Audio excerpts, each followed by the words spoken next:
함께 읽겠습니다. 하나님께서 우리에게 주신 말씀 오늘 두 군데를 볼 건데요. 먼저 마태복음 21장 13절 말씀 함께 읽겠습니다. 마태복음 21장 13절 말씀입니다. 함께 읽겠습니다. 그들에게 이르시되 기록된 바 내 집은 기도하는 집이라 일컬음을 받았으리라 하였거늘 너희는 강도의 소굴을 만드는도다 하시니라. 아멘. 다음 말씀은 에베소서 1장 23절 말씀입니다. 에베소서 1장 23절 말씀, 신약성경 311쪽에 있는 하나님의 말씀입니다. 함께 읽겠습니다. 교회는 그의 몸이니 만물 안에서 만물을 충만하게 하시는 이의 충만함이니라. 아멘. 네. 오늘 말씀의 제목은 내 기도하는 집이라 라고 하는 제목으로 함께 말씀을 나누겠습니다. 여러분, 마태복음 21장 13절의 배경이 어떤 배경인지 아시나요? 이 배경은요, 예수님께서 십자가에 달리시기 전에 일어났던 일들을 기록하는 사건입니다. 예수님께서 십자가에 달리시기 전에 예루살렘 성으로 들어가셨습니다. 예수님께서 어린 나귀를 타고 입성하실 때 많은 사람들이 호산나를 외치며 종려나무 가지를 흔드는 모습, 여러분들 한 번쯤은 보셨고 접하셨을 줄 압니다. 이렇게 예수님께서 예루살렘 성으로 들어가시는 걸음이 마냥 기쁜 걸음은 아니었습니다. 왜냐하면 이미 예수님께서는 십자가에 달려 죽으실 것을 이미 다 아셨고 그 죽음의 길을 걸어가는 길이었기 때문이죠. 이 길의 여정에서 예수님께서는 오늘 말씀이 기록된 가운데 보면 성전에 들어가게 되셨습니다. 이 성전에는 온갖 매매하는 사람들, 돈 바꾸는 사람들, 비둘기 파는 사람들이 아주 가득했습니다. 오늘 그때 예수님께서는 그들에게 이렇게 말씀을 하십니다. 바로 이 말씀이 교회의 정체성에 대한 것을 명확하게 가르쳐 주시는 말씀인데요. 내 집은 기도하는 집이라 라고 이렇게 말씀하십니다. 예수님께서 우리에게 가르쳐 주신 내 집은 기도하는 집이라 라는 정체성을 여러분들께서 먼저 기억하시고 오늘 우리가 후에 읽었던 말씀 에베소서 1장 23절의 말씀을 함께 묶어서 본다면 오늘 우리를 향한 하나님의 계획하심과 하나님께서 우리를 어떻게 사용하기를 원하시는지 그 사명이 분명하게 뚜렷하게 우리에게 보이게 될 것입니다. 에베소서 21장 23절은 우리에게 뭐라고 말씀하십니까? 교회는 그의 몸이니 만물 안에서 만물을 충만하게 하시는 이의 충만함이니라 라고 이렇게 기록을 하죠. 조금 더 쉽게 세 번역의 말씀으로 제가 읽어드리겠습니다. 교회는 그리스도의 몸이요 만물 안에서 만물을 충만케 하시는 분의 충만함입니다 라고 이렇게 기록하고 있습니다. 여러분, 이 말씀이 무슨 뜻인지 좀 느낌이 오시나요? 이 말씀의 뜻을 조금 더 쉽게 이야기를 하자면 교회는 바로 그리스도의 몸입니다. 그러면 이 교회가 그리스도의 몸이라면 몸만 존재하지는 않겠죠. 몸에는 반드시 머리가 있어야 합니다. 우리가 이 세상을 살아가는 그 교회의 역할을 하면서 살아가는 가운데 반드시 머리 대신 예수 그리스도께서 존재하신다는 것, 우리가 그것을 기억해야 합니다. 그리고 우리가 살아가는 이 세상의 모든 것들이 예수 그리스도를 통하여서 교회인 우리의 몸을 통해서 이 모든 일들이 이루어지고 또 이 교회의 역할들을 통해서 하나님께서 분명히 우리에게 말씀하여 주시는 것이 있다는 것입니다. 그러면 우리가 23절에서 교회가 그리스도의 몸이라고 하였는데 머리 대신 그리스도, 이 말씀의 정답이 있죠. 에베소서 1장 22절에 보면 하나님께서는 만물을 그리스도의 발 아래에 굴복시키시고 그분을 만물 위에 교회의 머리로 삼으셨다라고 이렇게 기록을 하고 있습니다. 하나님께서 이 교회의 정체성을 명확하게 이야기해 주시는 것이죠. 교회는 그리스도를 머리로 한 몸입니다. 그래서 몸은 머리의 명령에 따라서 움직이는 것이 당연한 것이라고 우리에게 알려주시는 겁니다. 여러분, 혹시 여러분들이 교회에 다니시면서 교회는 건물이 아니다라는 말 한 번쯤은 들어보시지 않았습니까? 오늘 우리가 있는 이 교회는 예배의 당이라고 하고요. 우리는 단순히 이 교회가 건물이 아니라는 것을 기억해야 합니다. 요한복음 2장 19절 말씀에는 이렇게 기록이 되어 있습니다. 예수께서 대답하여 이르시되 너희가 이 성전을 헐라 내가 사흘 동안에 일으키리라 라고 이렇게 말씀하셨는데, 예수님께서는 또한 이 말씀을 통하여서 우리에게 뭐라고 말씀해 주시냐면 단순히 세워져 있는 건물이 교회가 아니라 내 몸이 또한 교회다 라고 이렇게 이야기를 하고 계십니다. 예수 그리스도께서 이미 돌아가실 것을 아시고 죽으실 것을 아시고 우리에게 내 몸이 죽었다가 다시 부활한다는 것을 오늘 이 말씀을 통해서 우리에게 직접적으로 알려주시는 것입니다. 그리고 또 고린도전서 3장 16절 말씀에는 너희는 너희가 하나님의 성전인 것과 하나님의 성령이 너희 안에 계시는 것을 알지 못하느냐라고 이렇게 기록되어 있습니다. 바로 우리가 하나님의 성전이라는 것을 알려주는 말씀입니다. 계속해서 이뿐만이 아니라 사도행전 4장에 보면 어떤 일이 일어나냐면 초대교회 사람들이 성령을 체험하게 되는 그 일들이 기록이 되어져 있습니다. 성령이 초대교회 성도들에게 임했고 그들이 그 삶을 통하여서 성령님의 인도하심을 따라서 살아내는 것들이 이 사도행전에 기록되고 있는데요. 그 사람들은 성령님께서 임하심으로 하나님의 나라를 이 땅에 펼쳐나가는 일들을 했습니다. 그래서 이 교회를 정의할 때 그들의 행동, 성령님께서 임하셨을 때 그 성령님의 인도하심을 따라서 행동하는 것이 바로 교회의 모습이다라고 이렇게 알려주는 것이죠.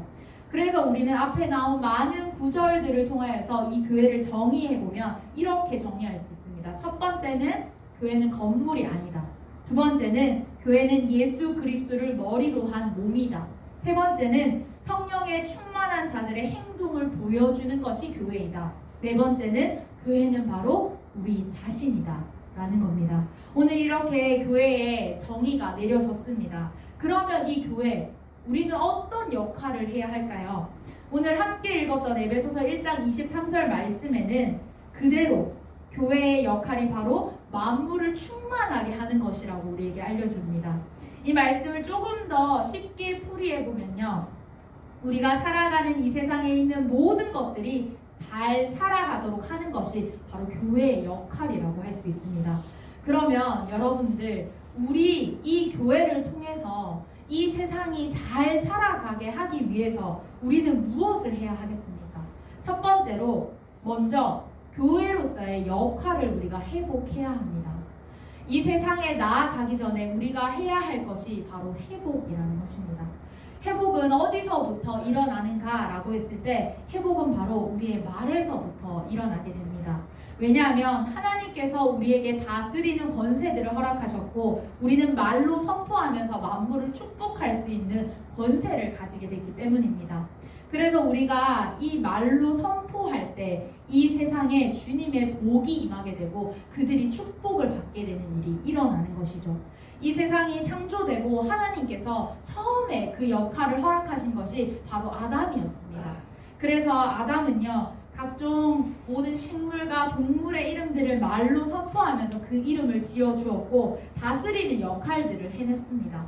그런데 이 역할이 쭉 이어지면 정말 좋았을 텐데 죄가 죄를 낳고 결국에는 그 죄가 만연하게 되면서 이제 그 죄가 가득 들어차게 되는 세상을 맞이하게 됩니다. 여러분 너무나도 잘 알고 있는 노아 시대 때의 이야기인데요. 노아 시대에 하나님의 아들들이 사람의 딸들과 섞이면서 예배가 끊어지기 시작했습니다. 하나님께서 사람들의 죄의 문제를 해결하시기 위해서 허락하신 제도가 있었죠. 그것이 바로 하나님께 제사를 드리는 거였습니다. 제사, 즉 번제를 드림으로 인해서 하나님께 그 예배가 올라가고 그래서 하나님과의 막혔던 관계들, 죄로 끊어져 있던 모든 것들이 회복되는 일을 우리는 경험하였는데요.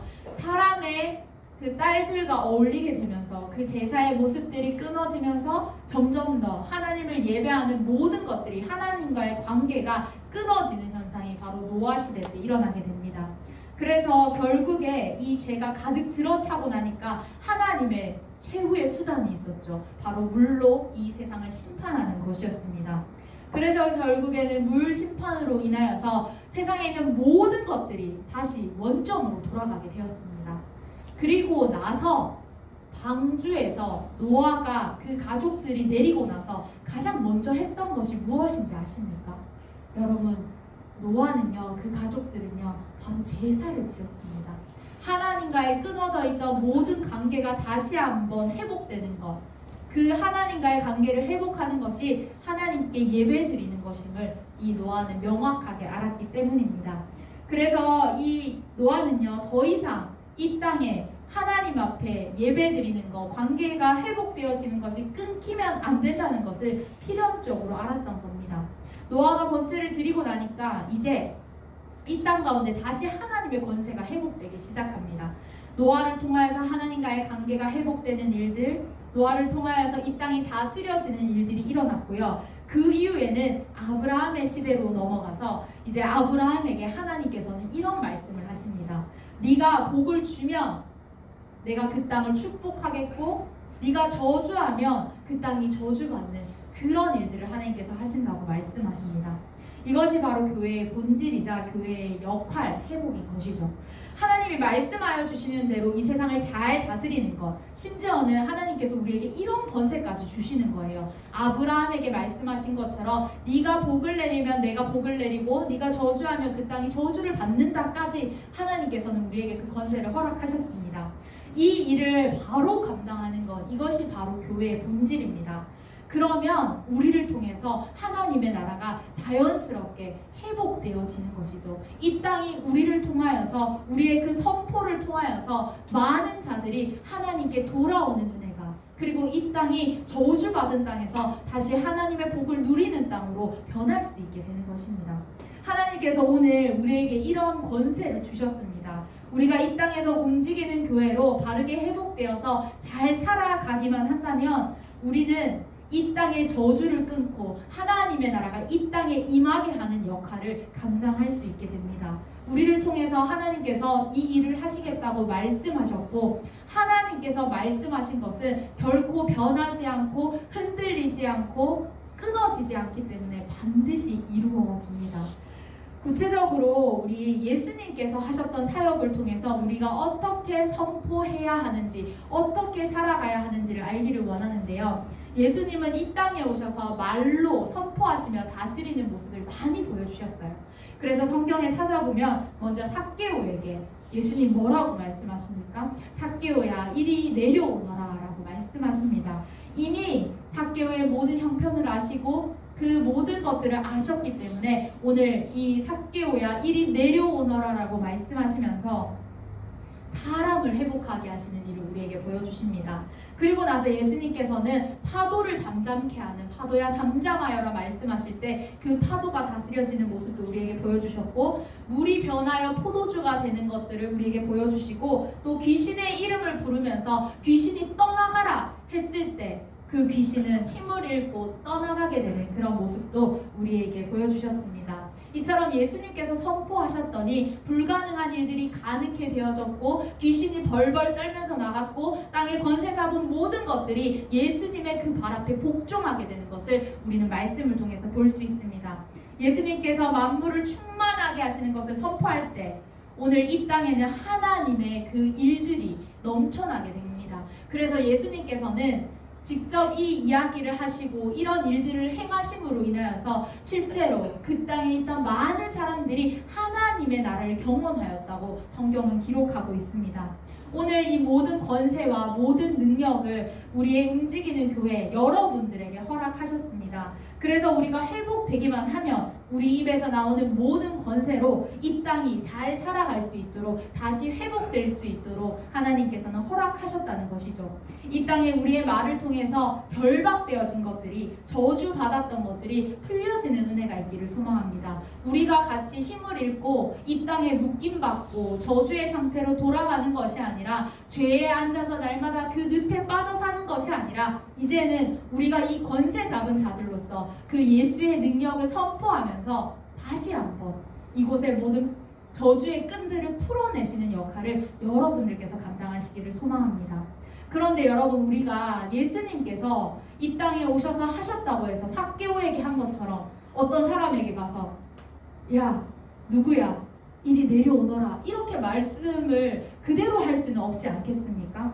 그래서 우리가 이런 이상한 사람처럼 취급받지 않기 위해서 우리가 이 땅에 잘 살아갈 수 있는 많은 사람들을 우리를 통하여서 그렇게 만들어내기 위해서는 우리가 꼭 해야 하는 것이 있습니다. 그것이 무엇이냐면 바로 기도입니다. 기도는 우리 입술의 선포입니다. 우리 말로 나오는 고백입니다. 그렇기 때문에 이 입술의 기도, 이 입술의 선포를 통하여서 이 땅이 하나님을 경험케 하는 것, 하나님께서 우리에게 맡겨주신 역할들을 감당할 수 있어야 합니다. 단순히 그 사람들을 향한 축복, 그것으로 끝나는 것이 아니라 이제는 우리가 기도함으로써 이 땅을 다시 한번 살리고 회복시키는 일을 해야 한다는 것이죠. 하나님의 명령에 따라서 아담에서부터 시작되는 다스림의 그 통치가, 그 다스림의 원리가 오늘 여러분들의 앞에까지 오게 되었습니다. 우리는 그렇다면 이 기도를 통하여서 이 권세들을 잘 풀어나가야 하는데 어떻게 기도해야 하는지 우리가 알기를 원합니다. 먼저 첫 번째는요, 기도할 때 말씀을 의지하여서 기도해야 됩니다. 말씀으로 기도하기 위해서는 우리는 말씀을 생명으로 대하는 태도를 가져야 합니다. 바로 생명의 원천이 말씀에 있기 때문이죠. 머리만 채우는 말씀이 되는 것이 아니라 머리부터 발끝까지 하나님의 말씀으로 가득 채워서 그 말씀이 생명이 됩니다. 주님, 그 생명이 나의 가운데 가득 차기를 원합니다 하는 마음을 가지고 날마다 말씀을 의지하는 그 태도를 가지고 기도하는 것, 그것이 필요합니다. 여러분, 아픈 곳이 있을 때 우리가 입으로 약을 먹지만 그 약의 성분이 어디로 갑니까? 아픈 곳에 도달하게 돼서 그 아픈 곳들이 치료되는 것처럼 오늘 우리가 하나님의 말씀을 먹게 되면 그 생명은 우리의 가장 아픈 곳, 연약한 곳, 그리고 상처받은 곳, 썩어져 있는 곳에 임하게 되어서 그곳이 회복되어지는 그런 일들이 일어나게 됩니다. 우리가 굳이 이 영역에, 이 부분에, 이 지역에 이런 것들이 흘러갔으면 좋겠다 하지 않아도 하나님의 생명의 말씀을 먹게 되면 그 말씀이 저절로 찾아가게 된다는 것이죠. 그래서 이 생명의 말씀은 죽은 마음과 닫혀진 마음과 더러워진 마음을 목적지로 삼고 찾아갑니다.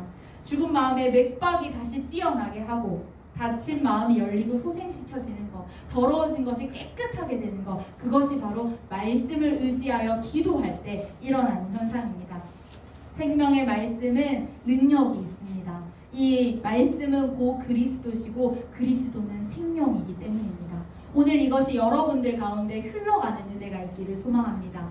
그래서 오늘 여러분들의 이 말씀을 의지하는 기도를 통하여서 이 세상에 썩어져 있는 곳과 이 세상에 악취나는 곳, 회복이 불가능할 것 같아 보이는 그 모든 것들에 여러분들의 기도를 통하여서 다시 소생케 되는 그런 은혜가 있기를 소망합니다. 우리가 또 기도할 때는 첫 번째로 말씀을 의지하여 기도했다면 두 번째로는 보혈을 의지하며 기도해야 합니다. 여러분들에게 질문을 하나 할 건데요. 여러분들은 예수님께서 우리를 위해서 피 흘리시고 고통당하시고 십자가 지심으로 우리를 깨끗게 하셨다는 사실을 믿으십니까? 믿으십니까? 네.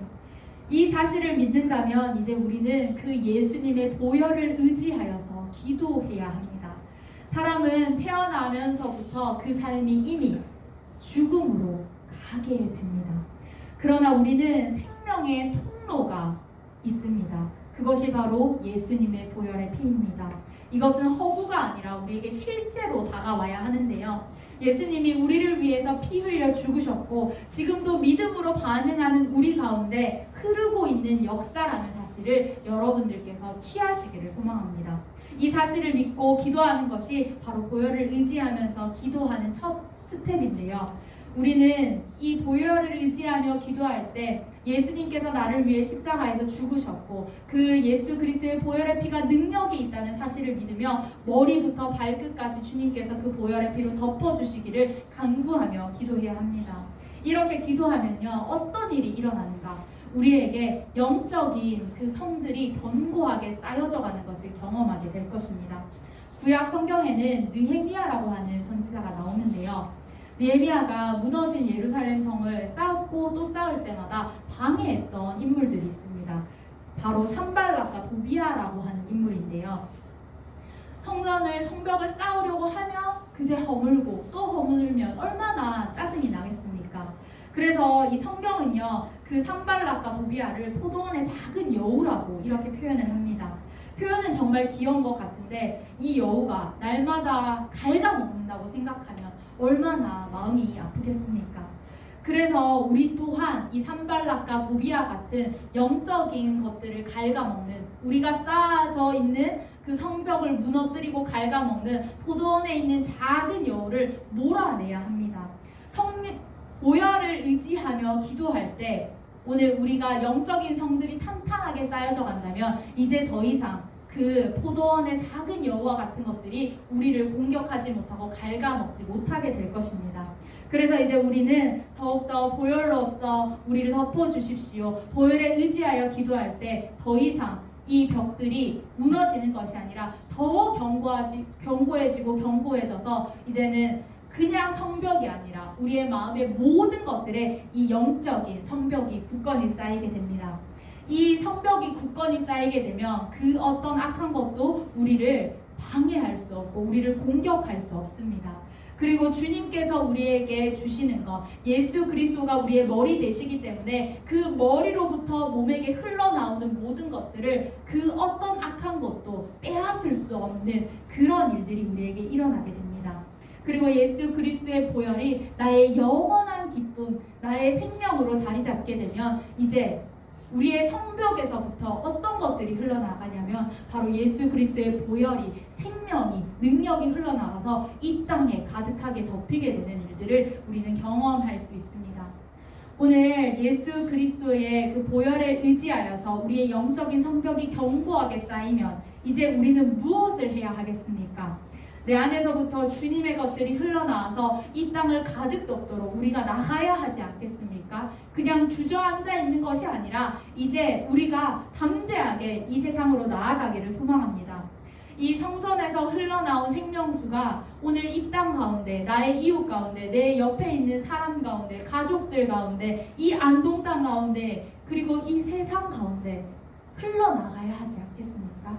오늘 여러분들께서 그 일을 잘 감당하시는 믿음의 군사들이 되기를 소망합니다. 먼저는 하나님의 교회로서 우리를 바로 회복하는 일에 힘쓰시고 이 땅에서 우리가 회복되기만 하면 이 세상이 우리를 통해서 잘 살아나갈 수 있다는 것을 기억하시면서 날마다 말씀에 의지하는 기도, 보혈을 의지하는 기도를 하시면서 담대하게 주님의 일들을 감당하시는 여러분들 되시기를 소망합니다. 함께 기도하겠습니다. 하나님 감사합니다. 오늘 우리가 움직이는 교회로서 하나님의 일을 잘 감당하기를 소망합니다. 하나님은 우리를 교회로 세우시고 만물이 충만케 되는 것을 선포하셨는데 오늘 우리를 통해 이 선포가 이루어지기를 소망합니다. 우리가 영적으로 죽어있지 않고 이제는 말씀을 의지하여 기도하고 또 보혈을 의지하며 기도하며 나아갈 때 우리 안에서부터 견고한 것들이 쌓아지고 주님의 선하신 것들이 흘러넘쳐서 이 땅이 우리를 통해 회복되고 우리를 통해 주님을 경험하는 일들이 넘쳐나게 하여 주시옵소서. 함께하여 주실 줄을 믿으며 예수님의 이름으로 기도드립니다. 아멘.